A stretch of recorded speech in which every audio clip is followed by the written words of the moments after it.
Have you ever looked at your paycheck and thought to yourself, I make good money. Why am I feeling broke? On paper, you're doing everything right. You are getting those raises, the promotions, your career momentum is taking off. But your bank account doesn't seem to be keeping up.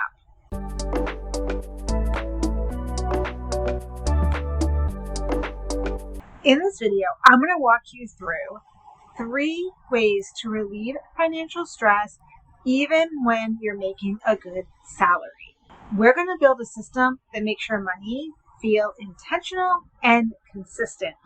And if you're someone that is feeling behind with your financials, you are avoiding looking at the numbers, I want you to check out my Money Clarity Scorecard.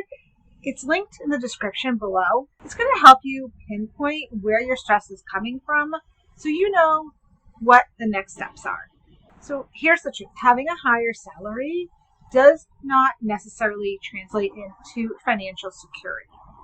Financial security comes from actually having a system in place.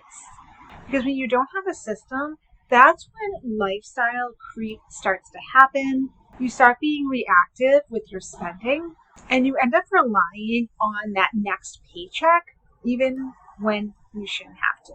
So we're going to fix all that by doing 3 simple shifts. So number 1 is we're going to create structure with our money before we even spend it. Because what happens is most people's lifestyle grows faster than their paycheck.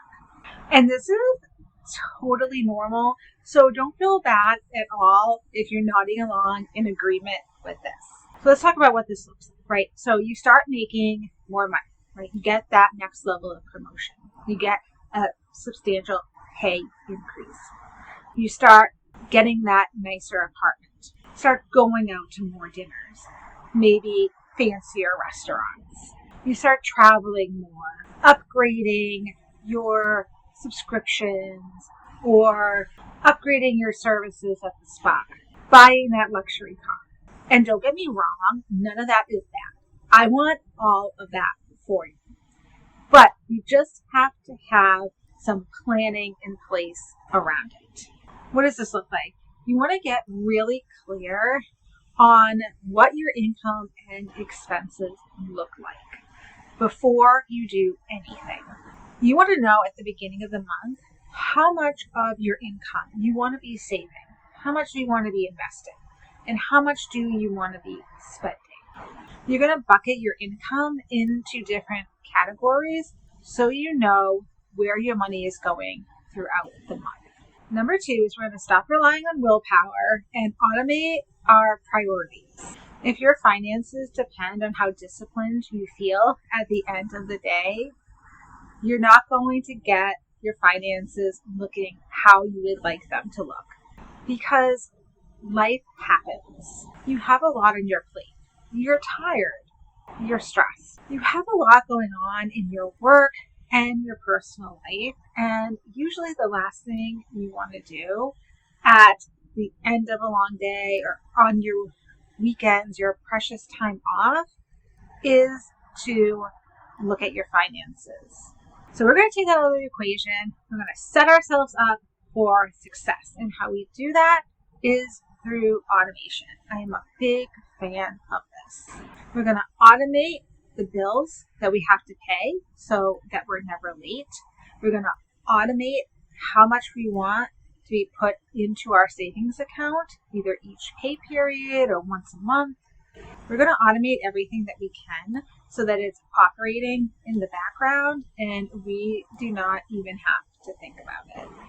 No more missing payments, having to pay a late fee, having it affect your credit score. By the way, if you want to learn more about credit scores, please check out my video on that, linked above. So what is the biggest source of financial stress for you right now? Is it not saving enough? Does your spending feel random? You don't know how much you should be saving?